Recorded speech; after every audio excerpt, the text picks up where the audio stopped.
Correct గా ఇచ్చిందా మీరు ఎవ్వరూ కూడా ఎంతమంది శాంపుల్స్ ఎంతమంది అని ఒక్కరు కూడా ప్రస్తావించలేదు చూడండి. అవును.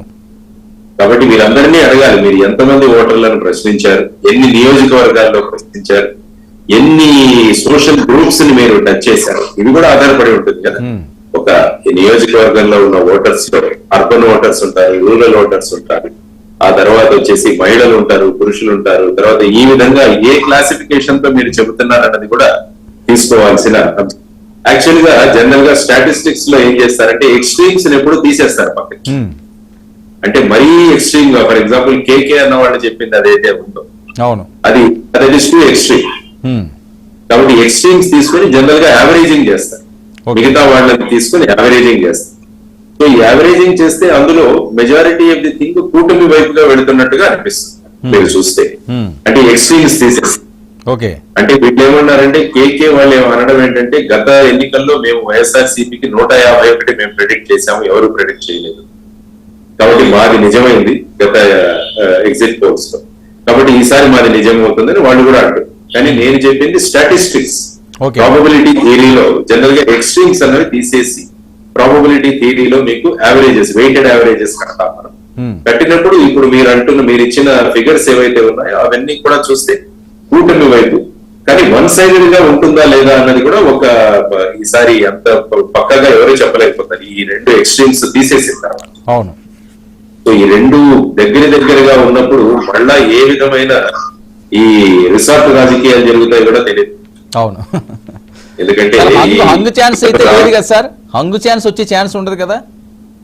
హంగు ఛాన్స్ ఉండకపోవచ్చు, కానీ మార్జిన్ చాలా తక్కువగా ఉంటే అప్పుడు ఏమవుతుందంటే ఒక గుంపు నుంచి ఇంకో గుంపుకి కొనుగోలు, హార్స్ ట్రేడింగ్ అంటారు. హార్స్ ట్రేడింగ్ అంటే ఏ విధంగా గుర్రాలను కొనుక్కుంటారో ఆ విధంగా ఈ సభ్యులను కొనే అవకాశం కూడా ఉంటుంది. అందుకనే ఈ ఎన్నికల రిజల్ట్స్ వస్తుందంటే వెంటనే ఏ కూటమి వాళ్ళు ఆ ప్రాంతాలకు రిసార్ట్లకు వెళ్ళిపోతుంటారు. మెయిన్ గా నంది హిల్స్ కర్ణాటక, లేకుంటే ఈ మధ్య అటు రాజస్థాన్ కూడా ఫేమస్ అయింది ఈ రిసార్ట్ రాజకీయాలు.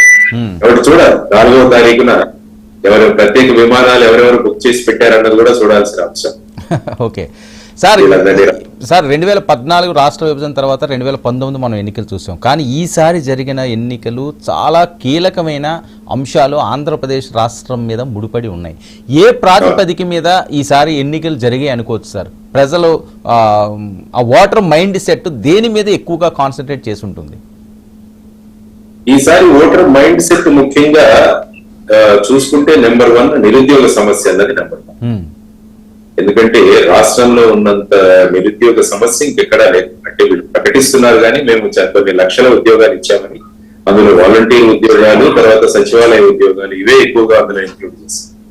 యాక్చువల్ గా మన బేసిక్ ఒక డెవలపింగ్ స్టేట్ కోసం ఇవి కాదు మెయిన్ గా మీరు పరిగణలోకి తీసుకోవాల్సిన అంశం. ఆ తర్వాత మీ బడ్జెట్ లో క్యాపిటల్ ఎక్స్పెండిచర్ కి ఎంత ఖర్చు పెట్టారన్నది కూడా మీరు చూడాల్సిన అంశం. తర్వాత రెండవది వచ్చేసి రాష్ట్రం అప్పుల ఊబులో కూరుకుపోతుందన్నది ఇంకొక ఆందోళనకరమైన. ఇవి ఈ సైడ్ గా ఉంటుంది. ఇంకొక సైడ్ టోటల్ గా వెల్ఫేర్ డెవలప్మెంట్ కాబట్టి ఈ ఓటర్లందరూ మాకు ఓటు వేస్తారు. ఇంకొక సైడ్ అంటే ఇంతమంది బారులు గ్రామీణ ప్రాంతాల్లో ఓటు వేశారన్నది ప్రభుత్వంలో ఉన్న వాళ్ళు వైసీపీ తీసుకుంటున్న స్టాండ్. ఆ తర్వాత మీరు చూస్తే ఎమ్మెల్సీ ఎలక్షన్ల మధ్యలో జరిగాయి. ఆ సమయంలో ఈ ప్రధాన సలహాదారు అప్పుడు ఏమన్నారంటే ఈ ఓటర్లు మా ఓటర్లు కాదు అన్నారు. ఈ ఓటర్లు మా ఓటర్లు కాదు, మా ఓటర్లు వేరే. అంటే ఈ అర్బన్ లో ముఖ్యంగా ఎమ్మెల్సీల్లో ముఖ్యంగా అర్బన్ గ్రాడ్యుయేట్ టీచర్స్ వీళ్ళంతా కూడా ఎడ్యుకేటెడ్ వీళ్ళు ఉంటారు కాబట్టి ఈ ఓటర్లు మా కాదు అని అన్నారు. అంటే ఆ పార్టీ ముఖ్యంగా గ్రామీణ ప్రాంతంలో ఏ విధంగా ఓటింగ్ మీద ఆధారపడి ఉంటుందని అప్పుడే వాళ్ళు వ్యక్తం చేసిన సందర్భం. ఈసారి గ్రామీణ ప్రాంతంలో ఎక్కువగా ఓటింగ్ జరిగింది. రెండవ ముఖ్యమైన ఏంటంటే మహిళలు ఎక్కువగా ఓటేశారు. సో మహిళలు ఎక్కువగా ఓటేస్తున్నప్పుడు వైఎస్ఆర్సీపీ ప్రభుత్వం చేసింది ఏంటంటే వాళ్ళ పథకాలన్నీ కూడా డబ్బులు మహిళల అకౌంట్ లో వేశారు. ఇంక్లూడింగ్ మీరు ఫీ రీయింబర్స్మెంట్ తీసుకున్నా కూడా ఆ ఫీ రీయింబర్స్మెంట్ ఇంతకుముందు నేరుగా కాలేజీలకు వెళ్ళేది, ఇప్పుడు ఆ మహిళల అమ్మల అకౌంట్ లో వేయడం జరిగింది. కాబట్టి ఇవన్నీ కూడా మాకు పాజిటివ్ గా అవుతుంది అనుకుంటే ఎట్ ది సేమ్ టైం ఈ మద్యపాన నిషేధం చేయకపోవడం అన్నది కూడా ఒక కౌంటర్ గా కూడా అయ్యే అవకాశం. ఎందుకంటే ఇప్పుడు మద్యం రేట్లు కూడా విపరీతంగా పెంచడం వల్ల సంపాదిస్తున్న డబ్బంతా కూడా అక్కడికే వెళ్ళిపోతుంది అన్నది మహిళలతో ఒక ప్రధానమైన కంప్లైంట్. కాబట్టి మహిళలు ఇంత పెద్ద సంఖ్యలో వేయడం వల్ల వాళ్ళు ఎటువైపు వేశారు? కేవలం సంక్షేమం చూసి వేశారా, లేకుంటే ఈ విధంగా మద్యపానం వల్ల వాళ్ళ కుటుంబాలకు కలుగుతున్న ఈ నష్టం ఏదైతే ఉందో దానికి వాళ్ళు ఇంత నెంబర్ లో వచ్చారా అన్నది మన ఓటింగ్ అప్పుడు తెలుస్తుంది దాన్ని బట్టి. కాబట్టి ఈ ఎలక్షన్స్ అయిన తర్వాత, కౌంటింగ్